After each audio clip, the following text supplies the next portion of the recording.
But the soul is the deepest thing about you. And if we don't help people acknowledge the soul and learn to care for it,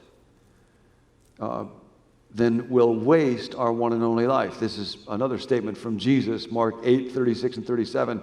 And I'll come back to this one because it's so important, and for so long I did not understand what it meant. Jesus says, "What will it profit a person if they gain the whole world but lose their soul? What can someone give in exchange for their soul?" And I used to think that what this meant was it doesn't do you any good to have a lot of pleasure and get a lot of money and stuff if you're going to hell. That's not what Jesus is saying. It's true, but it's not what Jesus' point here is. So I want to talk about why a healthy, God-rooted soul matters to folks more than anything else in the world. And there's a bunch of reasons why it's important to pay attention to the soul. One of it is that the Bible says for those of us that work at churches, it's our job. This is Hebrews 13:37. Hebrews 13:37. The writer's writing to the folks in churches, and he says, "Have confidence in your leaders and be responsive to their counsel. They keep watch over your souls as people who must give account. Follow them so their work will be a joy, not a burden, for that would be of no benefit to you." Now, this is often translated as just, in our day, it's often translated as "they keep watch over you," but the writer of Hebrews actually says that the leaders in the church, pastors and so, shepherds, watch over your souls. In fact, one title for pastor, an old one, is curate. And it comes from an ancient expression, the cure of souls, that our souls are somehow sick and they need to be cured. So if I'm a pastor, my job is to watch over your soul. And that's scary to me because I know something about the state of my own soul. But if we're working in churches, or again, if we're in leadership positions, or we're counseling or shepherds, you will be accountable to God for the condition of the souls of those that we watch over. But church just devolves into these organizations like every other organization where it's about being successful and keeping people entertained and having lots of people come, and do people like the talk and do people like the music, and those are all matters that we have to look at, but they're not what church is about. They're about watching over people's souls. They're about the formation of persons. One of the reasons why this is so important is that your life is under the direction of your soul. Your life is under the direction of your soul. This again is from Dallas, Renovation of the Heart. What is running your life at any given moment is your soul. Not external circumstances, or your thoughts, or your intentions, or even your feelings, but your soul. The soul is that aspect of your whole being that correlates, integrates, and enlivens everything going on in the various dimensions of the self. It is the life center of human beings. The soul is the life center of human beings. So now I want to spend some time talking about what the soul is, and that means kind of looking through what the parts of the person are. But I want to just spend a few moments now kind of walking through that, and this will be the main stuff that we talk about in this session. You have to know the parts of a person to know how to care for them, so you know how to form the person. Because if you take care of the parts, the whole will take care of itself, Dallas would say. So, at the center, at the absolute core of a human being is the will. Now, this is the ability to choose. It's the ability to be able to say yes or no. Freedom. And the ability to create, which we prize so much, are housed in the will. So let's talk about this for a little bit. I mentioned yesterday that the fact that you have a will is central to that notion of your ability to exercise dominion in the world. And that's why anytime somebody tries to infringe on your will, to intimidate you or coerce you or pressure you, or in more subtle ways to flatter you, it's so destructive to your personhood. And that's why power is such a difficult thing to handle really well. Now, a couple of other words, because folks will often wonder about this stuff. Dallas would say that the will, that word describes this function, the ability to choose. In ancient literature, including the Bible, as a general rule, heart also refers to this same function. And when you see the word spirit, it refers largely to the same function. Of course, words overlap and they have different nuances and different ranges of meaning and so on. But at its core, this function, the capacity to choose, is what's referred to by will, heart, and spirit. When the word will is used, it's kind of focusing on the function, the ability to choose. When the word heart is used, has a little different nuance. It's focusing on the fact that this is what's at the core of you. It's right at the center of your being. It's at your heart. In our day, when we use the word heart, we often think about feelings or emotions, but in the ancient world, it had to do more with the core of the person, which is the will. When the word spirit is used, it refers to the fact that this is a form of power, but it's not physical power. It's not like gravity or electricity or something like that. It's personal power. Dallas would say the definition of the word spirit is the spirit is unembodied personal power. So it's not physical, but it is a source of energy. And we'll still see this reflected in our language in some ways. We'll talk, for example, about a spirited horse. Well, that's a horse that has a strong sense of will. And the will is very important. It's central to who we are, but it's also terribly limited in what it can do. It's in many ways terribly weak.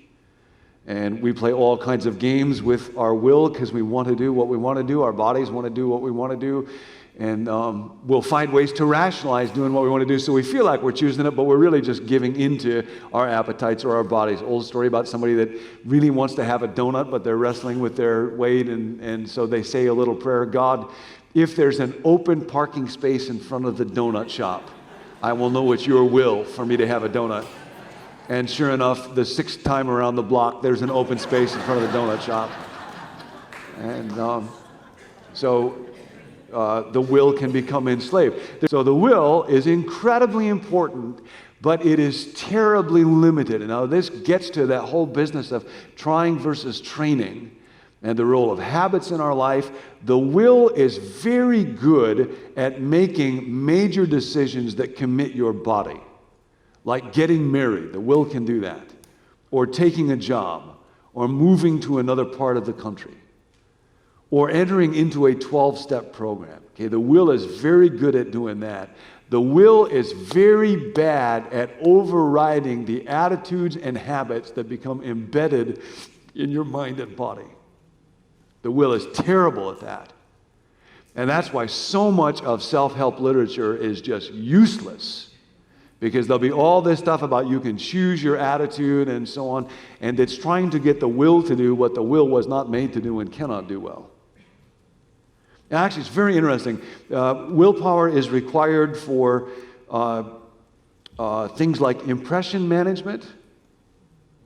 That's one reason, for example, why when you go on a date or you go on a job interview, you ever notice after that's done you're kind of tired? First date or job interview? Why is that? Well, doing impression management is really draining. Resisting temptation is really draining. Persisting in a difficult problem is draining. Choosing is draining to the will. We have a restaurant in California called the Cheesecake Factory. Are there any Cheesecake Factory? You ever see their menu? It's like 20 pages long, and I feel obligated to look through every one of them. Just choosing a stupid meal at the Cheesecake Factory, and I feel drained. There is one activity of the will that is not draining, And that activity is surrender. The will is made to surrender to God. The will is made to surrender to God. And you can actually feel that. As part of the power in 12-step groups. If you use willpower to overcome alcoholism, how well will that work? Not so well. What do you do in the 12 steps? You surrender your will. The will is made to surrender. And oddly, there's life in it, but it's so hard. Gary and I were talking about the death of the ego. Ego just keeps popping up. And the death of the ego is the surrender of the will. All of Jesus' teachings around take up your cross daily. That's the surrender of the will. And of course, what's so hard is that we all think that death to self is so awful, but again, as Dallas said one time, the death of the self is always the death of a lesser self so that a nobler and more glorious self might come to life. And it's a wonderful thing to have a will. It's a wonderful thing to have a will.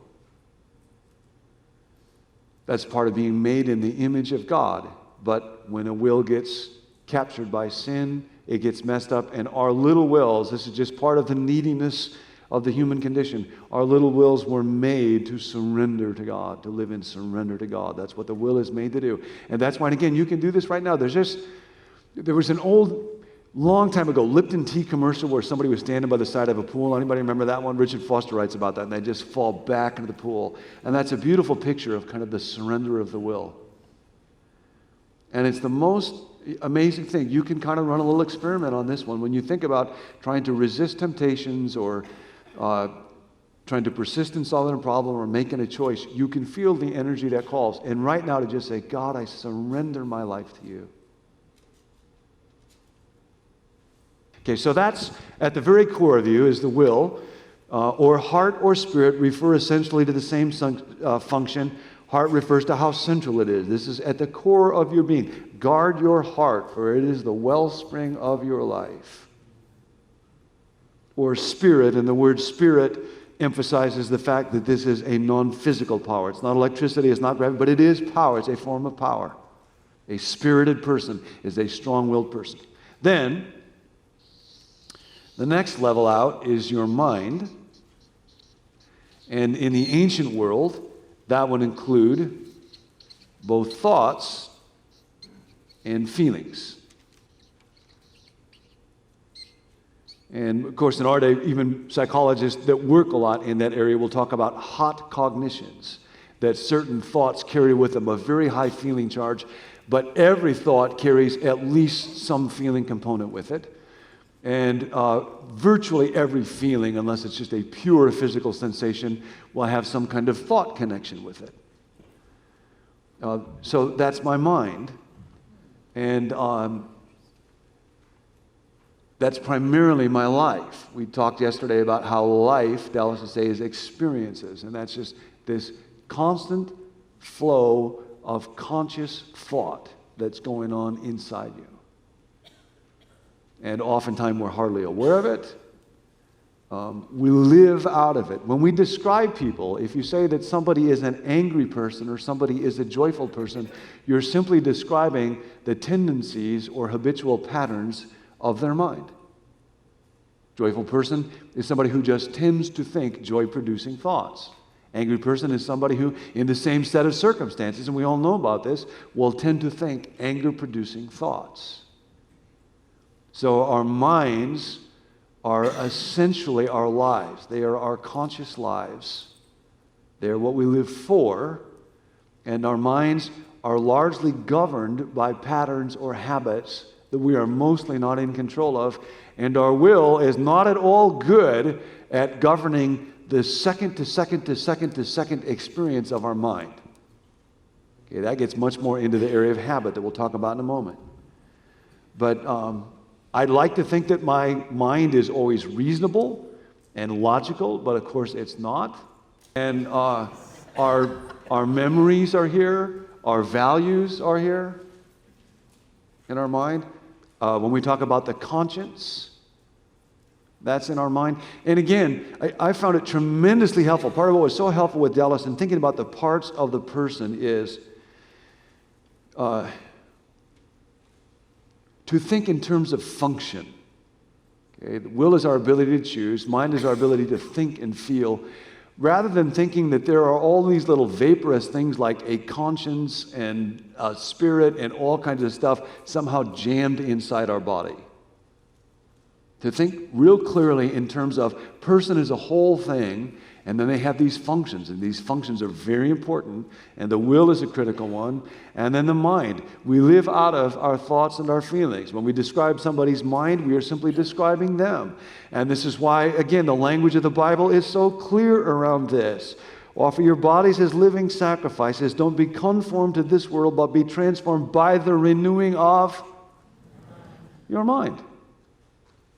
Set your mind on things above. To reflect on examples of moral beauty.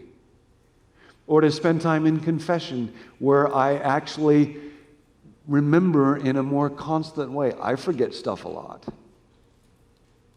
So that I respond to somebody else out of humility and mercy rather than out of judgment and superiority. Okay? The renewing of the mind, that's like the whole ball game. That's what we're all after. But it doesn't happen by just trying harder to do it. And that's part of where spiritual formation, as we practice it in our churches, in counseling and so on, is such an experimental venture. It's not about, I've got this little devotional to-do list, and as long as I am doing that well, I can check off my spiritual life. No. It's about the renewal of the mind so that I am living in the reality of the kingdom of God from one moment to the next. And that brings us to the next layer, and that's the body.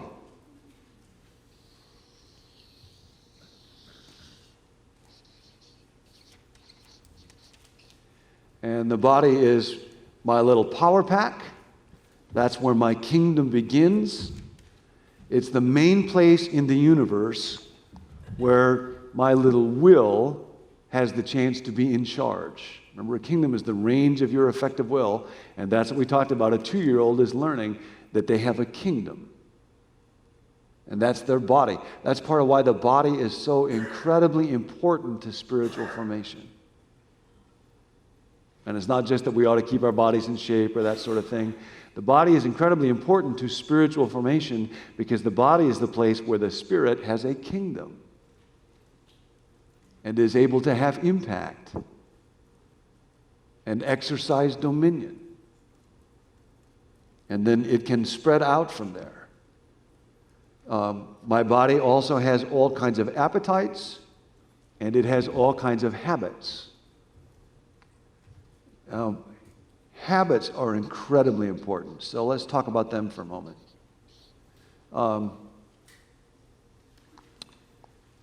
Part of the way that God constructed us is that we're able to offload enormous amounts of our lives, our behaviors, to our habits.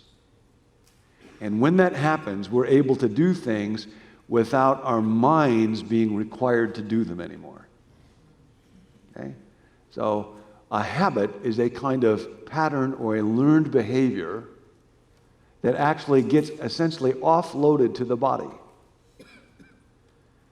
And that's a wonderful thing. Remember when you were first learning how to drive, how much work that was?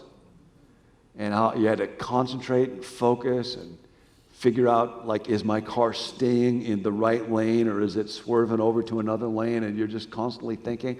But then eventually you can drive without thinking about driving at all. That's mostly a good thing, isn't it?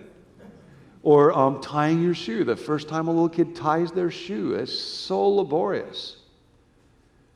Or tying a tie. I'll think about this sometimes. I know how to tie a tie by fingers. If I were to have to describe it, it would be kind of hard to describe it. But I know how to do it. Okay, so that's a habit. It's a really good thing. Habits are wonderful things. God made us to have habits. But here's a huge problem. Sin has gotten into our habits. Sin has gotten into our habits. And that's unspeakably tragic and unspeakably difficult. So much of spiritual formation involves the retraining of our habits in alignment with the kingdom. The retraining of our habits in alignment with the kingdom. Trying to use my will to override my habits is just hopeless. So part of the reason for spiritual disciplines is they give me a chance to allow God to rewire my habitual patterns and tendencies. And this involves the kinds of thoughts that my mind naturally thinks, the kind of desires that I naturally have. And to be a creature whose habits have been made new, whose habits have been redeemed, is just a huge part of what sanctification involves. It involves the changing of my habits. Now, when spiritual malformation is going on, instead of my body obeying my will becomes enslaved to my body. And that's where the whole business of addictions get in. So, the body is incredibly important for spiritual formation. Habits are incredibly important for spiritual formation. And I'll say one more thing about this, because again, this has a lot to do with spiritual growth and one of the illusions in our day. Habits do not get corrected by the ability to articulate correct theology. Bad habits do not get corrected by the ability to articulate correct theology. And Paul talks about this. What does Paul say in Romans? The problem with sin is in our members. What does that mean? Well, Paul is, among other things, a brilliant psychologist. And he understands sin gets into the body. And when sin gets into the body, the unaided human will cannot redeem ourselves from it. But we can place ourselves before God. I can do an exercise like this one, looking at habits together with God. And say, now, I don't want to just change something on the human level. I want to do this as a way of partnering together with God.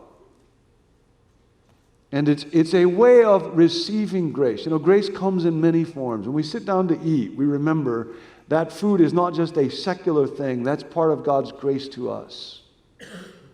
And when I'm learning how to retrain a habit, I can try to do that just on the human level, or I can say, no, that ability also is part of God's gift to me. That's the Spirit together with me. And then my body is being retrained. Okay, so that's the level of the body.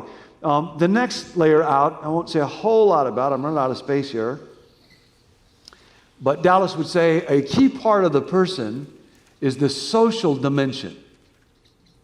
So your relationships with other people, even though those other people are outside of your body, they end up in a way inside us. Those relationships get internalized. One anthropologist used to talk about the generalized other. And the human need for social relationships is indispensable. That's why it's a part of all of us. There was actually a book several years ago called Bowling Alone about community and social relationships. It's a great book. But it talked about how central social relationships are to human well-being. And there are all kinds of studies about this, even at the physical level. One of the studies that Putnam cited found that people who have great health habits but live in isolation, like they exercise, they get lots of sleep, they eat well, they see their doctor regularly. People with great health habits that live in isolation are twice as likely to die as people with bad health habits that live in community. In other words, it's better to eat Twinkies with friends than to eat broccoli by yourself. Okay? That's the social dimension. And then, beyond that, the outermost dimension of the person, Dallas would say, is the soul. So now let's talk about the soul a bit. In churches, most people think they know what soul means, but when you actually ask them to define the soul, they have a really hard time doing it. And he actually found about half the people in the church have what he called the Looney Tunes version of the soul.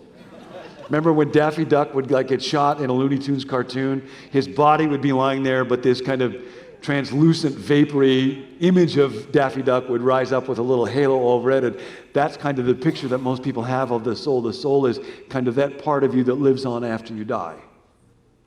Okay, that's not the concept that was talked about in the ancient world. Because, of course, when you die, your will is going to go right on, and your mind is going to go right on. And after the resurrection is going to be the resurrection of the body. Okay. So, here's the way that it worked. In the ancient world, thinkers would look at how a living creature would have a variety of functions, a living thing.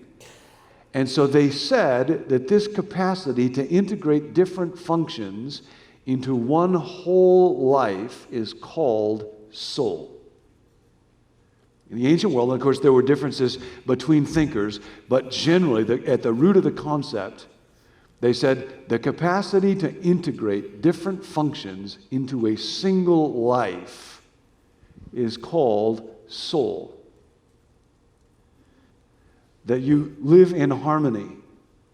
Will, mind, body, relationships with God, those are soul functions. Those are soul functions. The soul is the deepest part of you. The soul is mostly beyond our conscious awareness or control. And that's one of the reasons why in ancient literature, including in the Bible, if you look, for example, at the great soul literature like Psalm 42, why are you downcast, O my soul? The writer will address the soul in the third person as if the soul is its own person. That never happens with other parts of the person. In the Bible, you never see that with spirit or with heart, for example, or with mind. But you see it with soul. Bless the Lord, O my soul, and all that is within me. So the soul is this incredibly deep, the deepest part of you that binds all of you into a single life. And again, this is still reflected somewhat in our language. We'll talk about a spirited horse, but we'll talk about a soulful artist, because that refers to depth. And of course, art is a soul function. The soul for a human being is what connects or binds our will and our mind and our bodies and our relationships with others and connects us with God. Your soul integrates your will, your intentions, your mind, your thoughts and feelings, your values and your conscience, and your body, your actual behavior, into a single life. And the word soul reminds us that we were not made for ourselves, that we were made for God. The soul exists before God. Care for the soul really just begins by acknowledging you have a soul.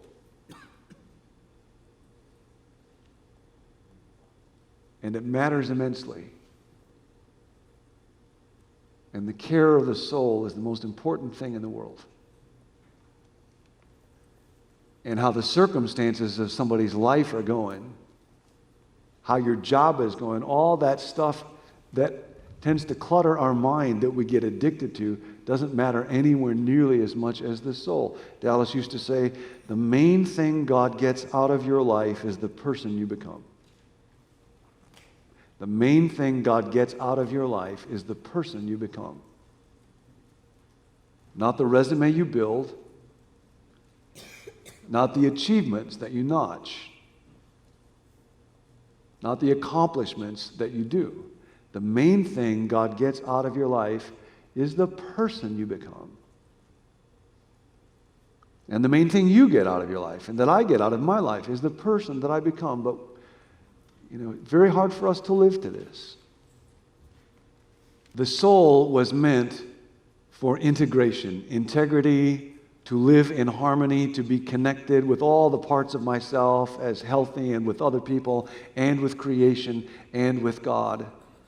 And by the way, that's why certain activities, you can kind of tell, and we'll talk about this sometimes, seem to be soulful activities. If you go to the ocean, I live not real far to the ocean, and there's something about nature that feels very soulful. Why is that? Well, because it engages my will and my mind, my thoughts go to it, and my body is experiencing it and sensing it. There's a wholeness or a connection here, and that feeds my soul. That's why things that connect my will and my mind and my body, my soul will feel the goodness of that. That's why certain functions are soul functions. Now, sin is destructive because it always causes the disintegration of the soul. Sin is destructive because it always causes the disintegration of the soul.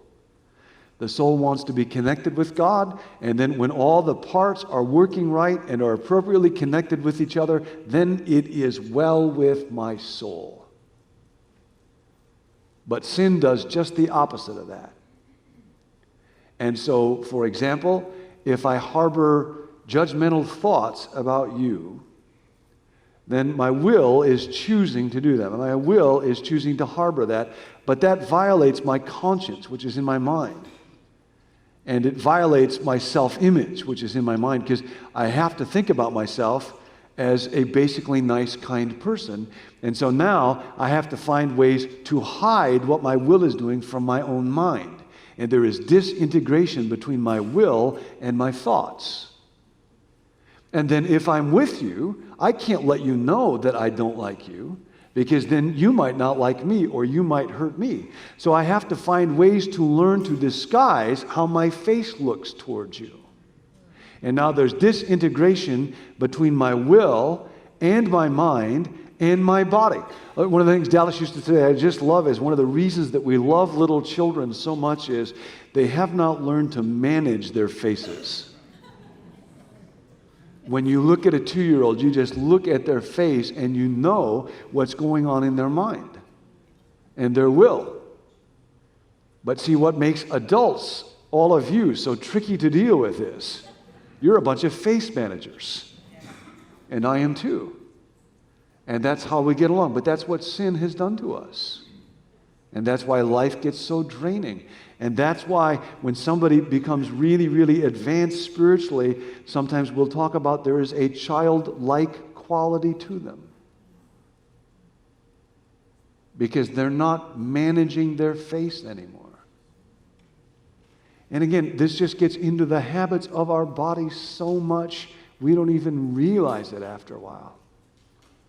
And we manage the tone of our voice, and we manage the way that we hold and carry ourselves with people, and we're doing all this without even thinking about it. Sin has gotten deeply into our members, and then this creates a disconnection in our social dimensions, and nobody really knows me because I'm presenting myself to everybody, and this is where performance comes in. We get so tired of performing, but performing is when I pretend to be what I am not. And that's just epidemic in our world and epidemic in the church. And we're performing there. And again, teaching people to articulate good theology, it's real important, but it will not rewire those habits. And then that disconnects me from God, because then I'm not able to have my mind open to God, and God, will you help me? My will is not surrendered to God. And so then I have to try to do life on myself, by myself. And when this happens, see, then my desires are filled with conflict. This gets to what the Bible talks about when it speaks about the double-minded person. The double-minded person is someone who can never be satisfied because their desires are conflicting at hundreds of different levels. And such interesting stuff around this. There's a guy named Dan Ariely who wrote a book about deception and how pervasive deception is. And he was writing, because he works in an academic environment, about how for students, when they have a final coming up, there's actually a guy that did research around this. College students, during finals week, their grandparents are 200 times more likely to die than at any other time during the quarter. Because they'll say to their professor, my grandmother just died, my grandfather just died, and I cannot take the final. 200 times more likely for that report to come up during finals week than any other time. Like if you're a grandparent, the single greatest thing you can do to protect your mortality is don't have any kids go to college, because like you're in serious trouble. Why do we do that kind of stuff? Well, we're ready to deceive other people to a certain extent. This is so interesting. What he found was we will lie to a certain extent, because if we lie too much, it will jeopardize our self-image. And on the one hand, we want what we want, and so we're willing to lie to get it. But on the other hand, we won't tell lies or do things so deceitful that they make us feel like, well, this is unreasonable what I'm doing. And so we split ourselves off in our minds. Now, interestingly enough, if we cross a certain line, if we go so far in wrong behavior, there's actually a name for that phenomenon. For instance, if you're on a diet and you cheat your diet a little bit, you'll justify or rationalize that. If you blow your diet a lot, then what tends to happen is people just say, well, I've blown it this far, I'll just go ahead and indulge myself as much as I want to. And there's actually a name for that phenomenon. You know what that's called? That's called the what the hell phenomenon. That's really interesting language, isn't it? What the hell? Okay? Now, when the will has become a slave to the appetites of the body, when the mind is filled with ceaselessly conflicting, insatiable desires, and thoughts that constantly run towards self-promotion, selfishness, greed, anger, resentment, bitterness, ingratitude. When the body is ruling over the will, when my relationships are characterized by superficiality and falseness and masks and hiddenness, that is a lost soul. What does it profit a person if they gain the world but lose their soul? This is not talking about ending up in the bad place. This is a diagnostic observation about the human condition. A soul can be lost. And you don't even have to believe in the Bible. Look at Amy Winehouse. Look at Howard Hughes. What does it profit a person to gain it? Look at me. Look at you. And tragically, even in the church, the depth and importance of Jesus' observation just gets lost. What does it profit a person to gain the world but lose their soul? And the lost soul is the greatest tragedy in the universe. And it really happens. And it doesn't just mean they're going to the wrong place because they can't give the right answer. That means they got to get led into the good place. It means that sin